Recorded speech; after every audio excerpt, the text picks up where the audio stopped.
যে ইতিমধ্যে ৰূপজ্যোতি কুৰ্মী ডাঙৰীয়াই এই পবিত্ৰ সদনত তেওঁ ভুল স্বীকাৰ কৰিছে, তেওঁ ভুল হোৱা বুলি মানি লৈছে।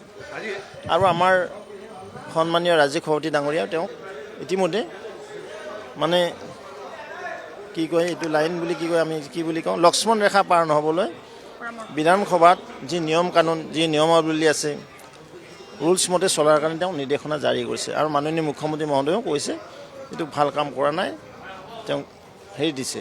তাৰপিছত মই ভাবোঁ ইউডিএফ দলৰ তেওঁলোকে এটা ইছ্যু বনাব নালাগে, পবিত্ৰ সদন পবিত্ৰতাতে চলিব লাগে, মই তাকেই কথা ক'ম। কংগ্ৰেছেও সেই একেটা কথাই কৈছে যে তেওঁলোকে ক'লা কাপোৰ কংগ্ৰেছৰতো বিদেশী খেদোৱা কথা। আজি ইউডিএফৰ MLA জেউৰালৈ ভিতৰত সোমাই গ'ল।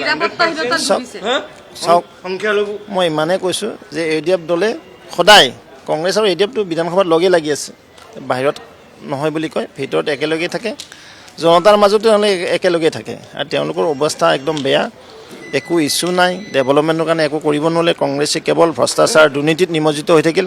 আৰু সেইকাৰণে এয়াৰবোৰ নিচিনা চৰকাৰে আগ্ৰাসন কি ৰখাব?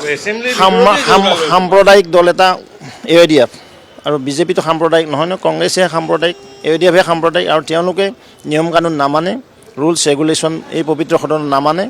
মই ভাবোঁ ইউডিএফ দলৰ শিকিব লগা আৰু বহুত কাম আছে।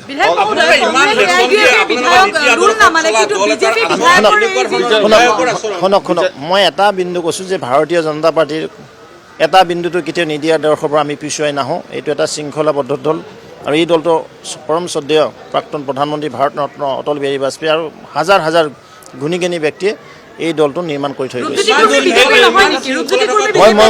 মই কৈছোঁ যে ৰূপজ্যোতি কুৰ্মী ডাঙৰীয়া বিজেপি, কিন্তু তেওঁ যি ভুল কৰিলে এই ভুলৰ তেওঁ ক্ষমা বিচাৰিছে। ইতিমধ্যে তেওঁক আমাৰ ৰাজ্যিক সভাপতি ডাঙৰীয়াই লেটাৰ ইছ্যু কৰিছে, মুখ্যমন্ত্ৰী মহোদয়ে গৰিহণা দিছে। বাছ।